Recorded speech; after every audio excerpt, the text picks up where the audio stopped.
12절에서 25절입니다. 오늘 1월 13일 월요일 아침입니다. 1월 13일자 본문 마태복음 4장 12절에서 25절 신약성경 5페이지입니다.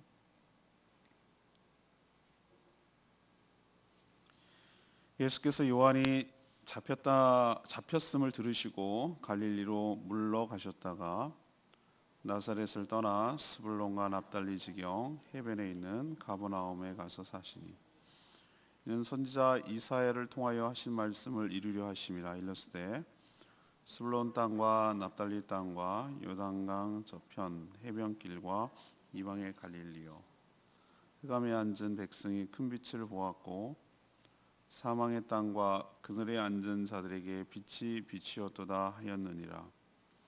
이때부터 예수께서 비로소 전파하여 이르시되 회개하라, 천국이 가까이 왔느니라 하시더라. 갈릴리 해변에 다니시다가 두 형제 곧 베드로라 하는 시몬과 그의 형제 안드레가 바다에 금을 던지는 것을 보시니 그들은 어부라. 말씀하시되 나를 따라오라, 내가 너희를 사람을 낚는 어부가 되게 하리라 하시니 그들이 곧 그물을 버려두고 예수를 따르니라. 거기서 더 가시다가 다른 두 형제 곧 세베대의 아들 야고보와 그의 형제 요한이 그의 아버지 세베대와 함께 배에서 금을 깁는 것을 보시고 부르시니 그들이 곧 배와 아버지를 버려두고 예수를 따르니라. 예수께서 온 갈릴리에 두루 다니사 그들의 회당에서 가르치시며 천국 복음을 전파하시며 백성 중에 모든 병과 모든 약한 것을 고치시니 그의 소문이 온 수리아에 퍼진지라. 사람이 모든 앓는 자 곧 각종 병에 걸려서 고통 당하는 자, 귀신 들린 자, 간질하는 자, 중풍병자들을 데려오니 그들을 고치시더라. 갈릴리와 데가볼리와 예루살렘과 유대와 요단강 건너편에서 수많은 무리가 따르니라. 아멘. 오늘 말씀을 요약하면 세례요한이 이제 잡혔다는 이야기를 듣자 예수님이 본격적인 공생의 사역을 시작하셨습니다. 주로 갈릴리 지방 가버나움을 중심으로 사역하셨습니다. 이 땅은 이사야 선지자 한 예언을 이루려 하는 곳이라고 말합니다. 변방에 힘들게 사는 자들에게 큰 빛이 비추었다라는 이사야 선지자의 말씀을 응하게 하려고 얘기하죠.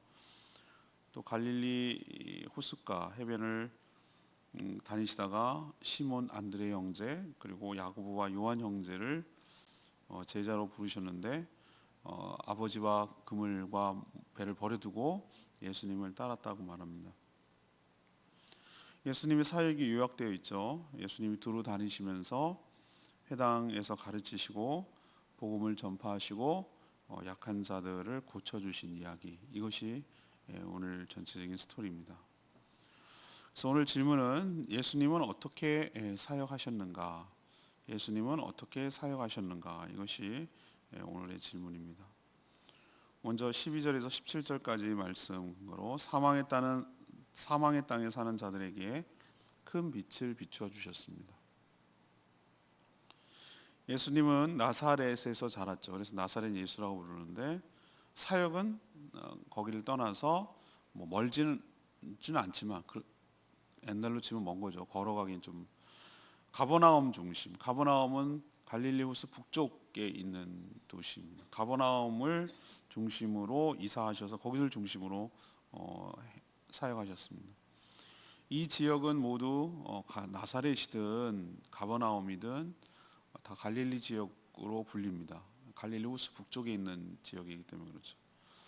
땅을 분배할 때, 그러니까 12지파가 분배할 때 이 땅을 스불론 지파와 납달리 지파가 제비를 뽑아서 이 땅을 차지한 땅이었습니다. 하지만 북쪽에 자리 잡고 있기 때문에 늘 침략을 제일 먼저 받는 곳이, 북쪽에 제일 많이 받았던 것이 바벨론도 그렇고 아시리아도 그렇고, 항상 그 주변 시돈도 그렇고 두로 시돈도 그렇고, 오른쪽에 있는 지금의 시리아 땅이라고 할 수 있는 모압, 암몬 이쪽도 그렇고 항상 이쪽을 친단 말이죠. 그럼 제일 먼저 침략을 받고 어려움을 겪는 거죠. 당시도 그렇고 성전이 있는 예루살렘을 중심으로 이스라엘이 움직이잖아요. 3대적일 때 다 예루살렘 성전으로 와야 되고 그러니까 그 지역은 완전히 소외되고 천대받는 그런 땅이었어요. 우리도 지금도 여전히 남아 있잖아요. 서울 중심, 서울 공화국이냐 이런 표현을 쓰고 있는데 서울 중심으로 움직여요. 지방은 너무 천시되고 천대되고 지방 출신 아주 그 멸시하는 말이잖아요. 그런 식으로 이 땅이 그런 땅이었어요. 하지만 예수님은 주로 여기서 사역을 많이 하셨어요. 예루살렘 성전에 갔잖아요. 예, 갔습니다. 3번 간. 그 간 것 가지고 예수님이 3년 동안 사역했다라는 근거를 그걸로 찾을 수가 있어요. 근데 주로 사역은 어디서 했냐? 바로 이 북쪽에 있는 갈릴리 지방에서 하셨어요. 마태는 이 유대인들을 독자로 하기 때문에 구약 성경을 많이 인용한다고 말씀드렸죠. 그러니까 예수님이 이렇게 거기서 중심 가버나움 갈릴리 지역을 중심으로 사역하신 것 역시 14절에 보니까 이사야 선지자의 예언을 성취하는 것이다. 이루려는 것이다라고 해석을 해요. 이사야 9장 1, 2절에 그런 표현이 있거든요. 그러면서 그 인용하는 말씀이 15, 16절에 나오는데 흑암에 앉은 백성이 큰 빛을 보았고 사망의 땅과 그늘에 앉은 자들에게 빛이 비치리라 라는 예언이 예수님으로 인해서 이루어졌다는 거예요. 그럼 당연히 그 빛은 누구죠? 예수 그리스도죠. 그러면 그 땅은 어느 땅이죠? 스불론 납달리 땅이 갈릴리 지역이란 말이에요. 12지파가 차지한 측면에서는 그렇게 부르고 예수님 당시의 표현은 뭐죠? 스불론 납달리 지파란 개념이 없어요. 그때는 이미 12지파가 다 몰락하고 유대만 남은 상황이었기 때문에 그때는 갈릴리 지역이라고 부르는 거예요. 그렇지만 마태는 이사야 선지자가 한 말이 맞아 떨어졌다. 그 말씀이 이루어졌다. 봐라. 거기가 흑암이었고 그늘이었고 사망의 땅이었는데 예수님 때문에 빛이 비쳤지 않냐라고 지금 얘기를 하는 거예요. 오히려 이런 땅에 은혜가 더 필요하죠. 빛이 없는 것이 어둠이죠. 빛이 비추면 어둠은 못 이기고 어둠은 물러나게 되어 있죠. 예수님이 오시자 빛이 비쳐 그 땅에 어둠이 물러가기 시작했습니다.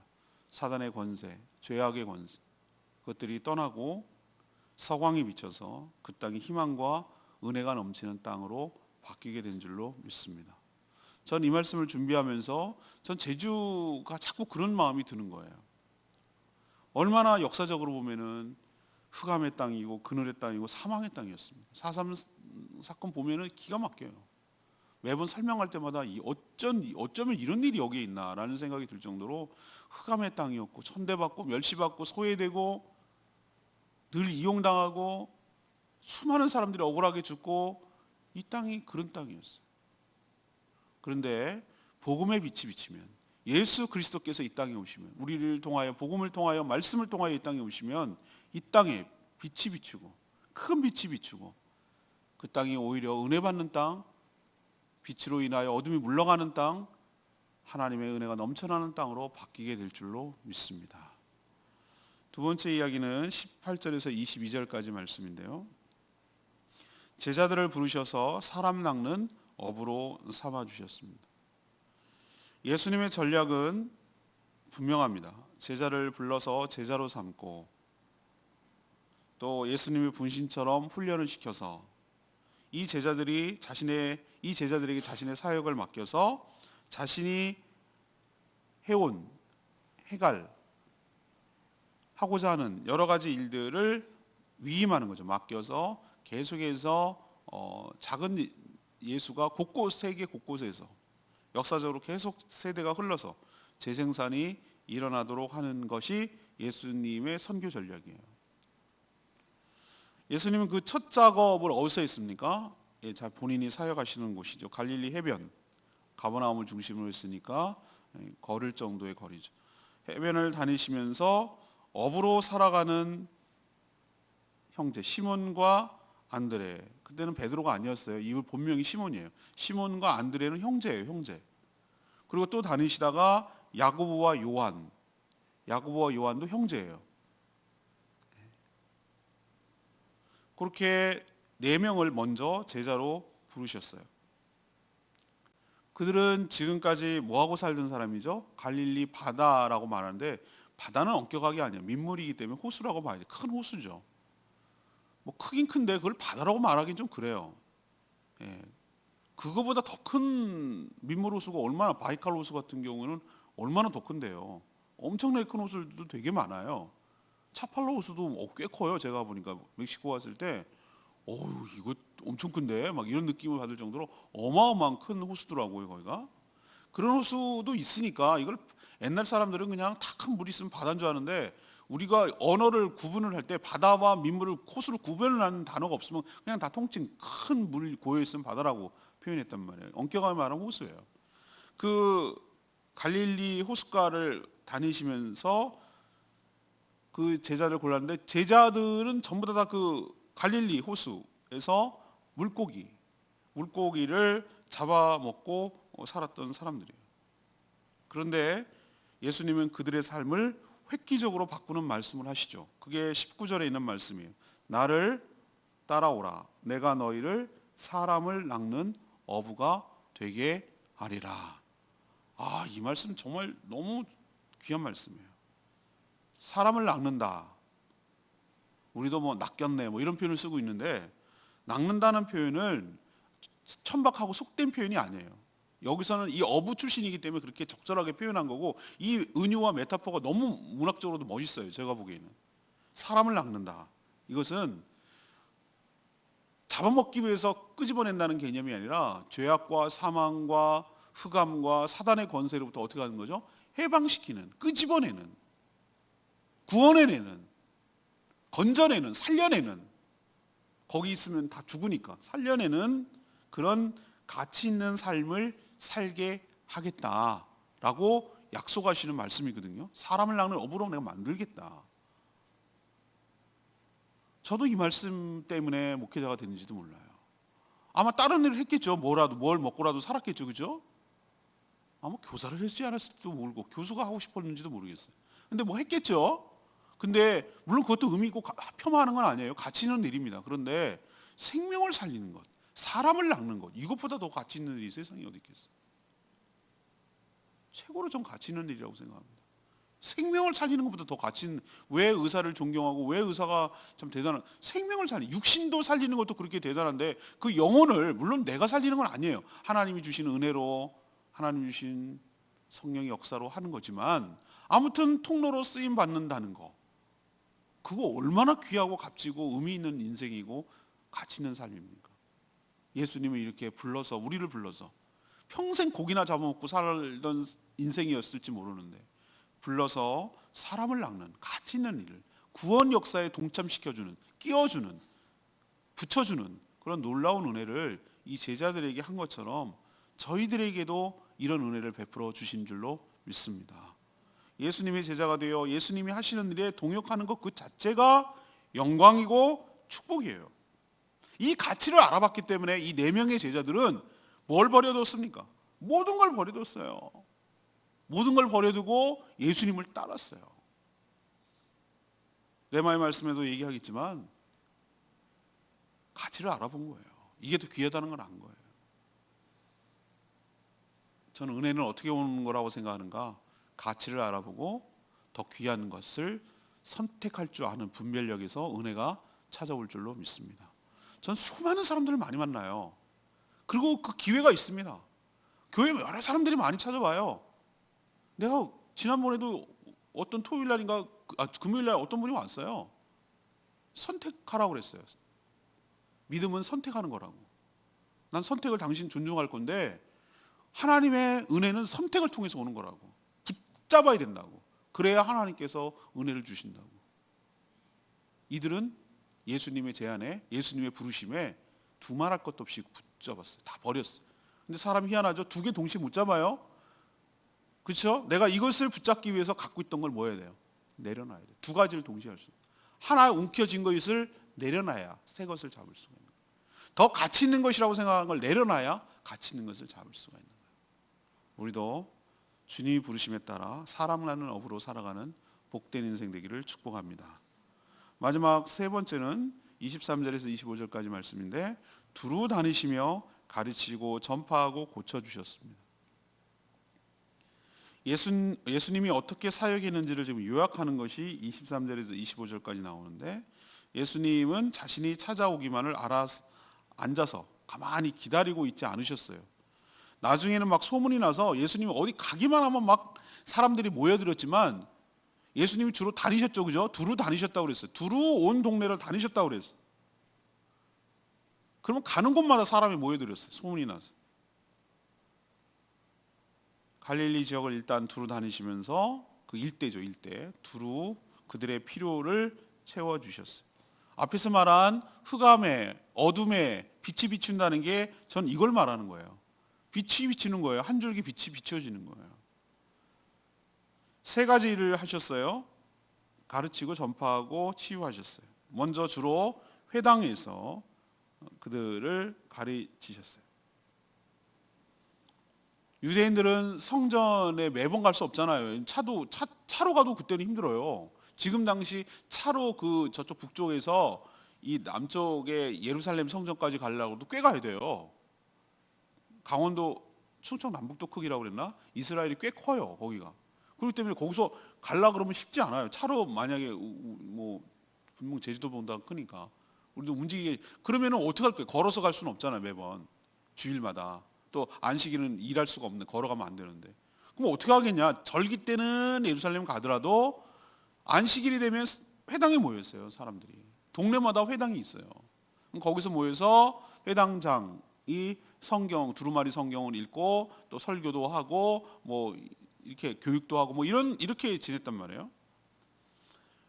그러면 회당에 안식일마다 회당에 모이니까 말씀을 가르치는 좋은 기회이기도 하고 장소이기도 하고, 회당에 사람들이 일부러라도 모이니까 그러면 그 장소를 택해서 예수님이 말씀을 가르치는 좋은 장소로 기회로 삼아 주셨어요. 가르치시는 일을 여기서 했어요. 또 천국 복음을 기회 있을 때마다 전하시는 일, 전파하시는 일을 했어요. 복음이란 어떻게 살아가는지, 어떻게 행복한 것인지, 내일부터 얘기할 그 팔복, 그 산상수훈, 산상보훈이라고 말하는 것이 바로 저는 복음의 내용. 복음이라는 게 어떻게 하면 행복하게 인간답게 살아갈 수 있는지에 대해서를 얘기하는 거거든요. 모든 죄로부터 회개하고 하나님께로 돌아와 예수 그리스도를 믿고 영접함으로 영생과 천국을 선물로 누리며, 이미 죽어서 가는 것이 아니라 이 땅에서부터 천국을 누리도록 해방되어서 자유롭고 행복하게 살아가는 것에 대해서 전파 이야기를 해주시는 거예요. 어떻게 하면 그럴 수 있는가, 무엇이 진정한 행복한 것인가 라는 것을 가르쳐 주시는 일을 주로 많이 하셨어요. 그리고 또 하나 중요한 일이죠. 예수님 모든 질병과 약한 것을 고쳐주셨어요. 각종 질병에 걸린 환자들이 그를 찾아왔어요. 그리고 고침을 받았어요. 놀랍지 않으세요? 그 당시에는 못 고쳐요. 지금도 그래요. 귀신 들린 자, 귀신이 질병이냐? 아니요. 연약한 애 다 포함되잖아요. 그 다음에 간질하는 자, 중풍병자, 그죠? 여러 질병에 고통받는 모든 자들을 주님을 만나서 주님이 치유하시고 회복시켜 주신 줄로 믿습니다. 그래서 그 소문이 아주 빠르게 곳곳에 갈릴리로 퍼져나갔어요. 빛의 속도죠. 빛이 비춰주면 얼마나 빛이 빠릅니까? 그 흑암에 빛이 비치니 사람들이 너무 감사하고 기쁘고 어둠이 물러가서 드디어 예수님을 알아보기 시작했어요. 빛이 비추니까 캄캄함이 어둠에 물러가니까 주님을 보기 시작한 거예요. 아까 말했죠. 레마의 말씀 22절. 그들이 곧 배와 아버지를 버려두고 예수를 따르니라. 사람이 자신이 붙들고 사는 것을 버릴 때, 그게 자기 습관이든 자기 물건이든 자기의 가치관이든 자기가 하는 일이든 뭔가를 버릴 때 말이에요. 왜 버립니까? 그것보다 더 좋은 것을 찾았기 때문에, 더 좋은 것을 얻었기 때문에 그걸 버리는 거예요. 우리도 한참 좋은 거 쓰다가 왜 물건을 바꿉니까? 날 거 이제 못 쓰는 것도 있지만 더 좋은 것을 했기 때문에 그것을 하고 싶은 거예요. 배는 그들의 삶의 터전이자 생계수단이에요. 이건 은유예요, 은유. 배라고 말하는 것은 뭡니까? 그가 그걸로 먹고 사는 생계의 수단이란 말이에요. 그걸로 다 먹고 살았어요. 자신도 살고 가족들도 부양하고 삶의 터전이고 그저 살아가는 이 목적이고 이유고 그런 거잖아요. 그걸 통해서 다 먹고 살았잖아요. 그걸 버렸다? 야, 이건 보통 결단 아니면 힘들어요. 또 버린 게 있어요. 아버지. 아버지만 father라는 개념이 아니라 가족을 말하는 거죠. 우리나라 사람은 특히 못 버려요. 사람은 다 버려도 다 모든 걸 버려도 가족을 안 버리잖아요, 사람들이. 근데 이 제자들, 내 형제들 보세요. 배도 버리고 뭐도 버려요? 예, 부모님까지도. 버려뒀다는 게 막 갖다 어디다가 막 고려장하듯이 그런 개념이 아니라 책임을 다하고 보살피고 하는 것을 딱 중단하고 했다는 거예요. 이거 보통 결심, 우리는 그냥 맨날 읽으니까 뭐 그런가 보다 이렇게 생각하지만 여러분 그 내 형제 입장에서 한번 가보라고요. 이게 보통 일이 쉬운가? 이게 굉장히 어려운 일이에요. 근데 알아본 거예요. 예수님을 알아본 거예요. 근데 저는 세례요한이 잡혔을 때 우리는 지금 마태복음 묵상하고 있지만 다른 복음서를 참고하면 세례요한이 예수님에 대해서 엄청 칭찬하고 인정했어요. 나는 저분이 바로 따라야 될 분이다. 저분이 바로 세상 죄를 지고 하나님의 어린 양이다라고 자기 제자들을 예수님께로 인계했기 때문에 이게 가능한 거예요. 그게 바로 그의 길을 예비하는 일이에요. 아무튼 그럴지라도 그만큼 버릴 만큼 예수님이 값어치 있고 사람을 낚는 게 의미 있는 일이라고 판단했기 때문에 버릴 수가 있는 것이에요. 그런데 버렸더니 다 쫄딱 망하고 없어진 것이 아니라 버렸는데 그러면 나는 이제 완전히 폭삭 망한 인생이 해야 되는데 아니요. 버리고 예수님을 잡았더니 예수님 때문에 내 인생이 완전히 정말 속된 말 대박 난 거예요. 큰 축복이 더 임한 거예요. 모든 것을 얻은 거예요. 예수 그리스도를 통해서 모든 것을 얻는 축복이 그에게 임하게 된 줄로 믿습니다. 우리도 버려야 돼요. 내가 의지하고 살고 내가 믿고 살고 했던 거 버리고 예수님을 택하면 그걸 다 버린 게 끝나는 게 아니라 예수 그리스도를 통해서 다 모든 것을 얻을 수 있는 이 역설, 이 놀라운 비결을 여러분도 깨닫게 될 줄로 믿습니다. 우리도 무엇을 버려야 될까? 예수를 잡기 위해 뭘 버려야 될지를 깨닫고 진정 예수를 붙드시고 예수를 따라가는 예수의 제자의 삶을 살아가는 저와 여러분 되기를 소망합니다. 오늘 말씀 제목이 뭡니까? 예수님은 어떻게 사역하셨는가? 이것이 바로 오늘의 질문이에요. 첫 번째는 어떻게 했다고요? 사망의 땅에 사는 자들에게 큰 빛을 비춰주셨다. 예수님이 가는 곳, 복음이 전해지는 곳마다 빛을 비추는 거예요. 어둠이 물러가는 거예요. 흑암이 물러가는 거예요. 사망이 물러가는 거예요. 죽음이 물러가고 사단이 물러가고. 그래서 복음화가 뭐냐? 바로 예수 그리스도를 전파하는 거예요. 그럼 이 제주 땅이 정말 흑암의 땅이 빛이 비쳐서 광명의 땅이 될 줄로 믿습니다. 두 번째는 뭐예요? 어떻게 그러면 그 일을 하시는가? 제자를 부르셔요. 그래서 사람 낚는 업으로 만들어주세요. 우리도 제자로 헌신할 때 사람 낚는 의미 있는 가치 있는 삶을 살게 될 줄로 믿습니다. 세 번째는 어떻게 합니까? 두루 다니시고 가르치시고 전파하시고 고쳐주시는 일을 우리 역시 교회가 감당해야 될 줄로 믿습니다.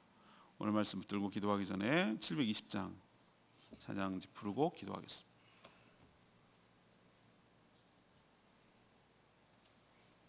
찬양집 720장 사망의 그늘에 앉아 죽어가는 나의 백성들.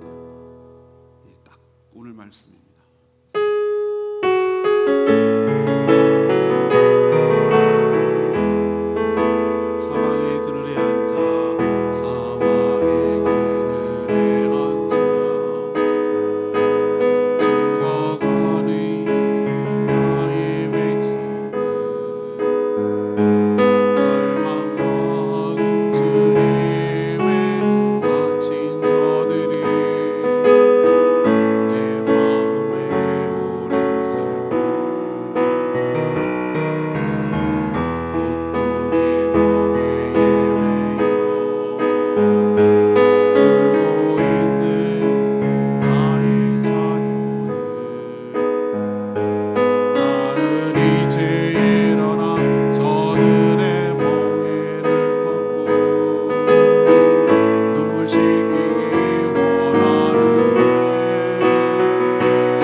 병에 매여 저렇게 울고 있는 나의 자녀를 나는 이제 일어나서 저들을 멍에를 꺾고 눈물을 씻기기를 원하는데 누가 나를 위해서 갈 것인가? 누가 저들을 위해서 구원할 것인가? 누가 나의 사랑을 전하실까? 주님께서 보기를 원해요. 자녀들이 살아나는 그날 기쁜 찬송 소리가 하늘에 웃음소리가 가득한 그날을 꿈꾸는 거예요. 누가 가겠느냐? 주님 위력 하나만 제가 가겠습니다. 제가 가서 주님의 복음을 전하고 빛을 비추겠습니다. 주여, 이 제주 땅이 하나님 흑암의 땅이 아니라 광명으로 인하여 예수 복음으로 인하여 놀라운 은혜의 땅으로 바뀌게 하여 주시옵소서. 저희들이 사람 낚는 업으로 살게 하여 주시옵소서. 주여 외치며 기도하겠습니다. 주여 하나님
하나님 흑암과 사망이었던 저희들에게 예수 그리스도께서 빛으로 찾아와 모든 어둠을 물리쳐 주셔서 감사합니다. 저희 역시 부족하고 연약한 자들인데 주의 제자로 불러주셔서 감사합니다. 이제 저희가 의지하고 살던 모든 것들을 다 버리고 주님의 제자로 훈련받아 주님의 손발이 되어 주님께서 이 땅에 하셨던 사역들을 저희도 하며 살겠습니다. 다음 세대를 가르치며 천국 복음을 전파하며 그늘에 살아가는 자들의 필요를 채워 예수 그리스도를 통해 주시는 하늘의 은혜를 받도록 저희들이 헌신하기를 원합니다. 이 제주 땅이 복음의 빛을 비춰 하나님의 나라가 되게 하시고 은혜와 축복의 땅이 되게 하시고 광명의 땅이 되도록 저희들을 사용하여 주시옵소서. 오늘도 하나님 앞에 간구하고 기도하는 제목마다 응답하시고 이 한 주간도 주님의 은혜로 살게 하여 주시고 주님의 손발이 되어 주님의 마음을 시원케 해드리는 신실한 주의 제자로 살아가는 저희들 되게 하여 주시옵소서. 여자간 자들 대신하여 중보 기도할 때 하나님께서 응답하여 주시기를 원합니다. 오늘도 주님과 동행하는 복된 하루가 되기를 원하옵고 예수 그리스도의 이름으로 축복하며 기도합니다. 아멘. 오늘 하루 주님의 은혜 가운데 살기를 축복합니다. 오늘은 CBS 생방송하니까 많이 보내주시기 바랍니다. 기도하고 시작하겠습니다.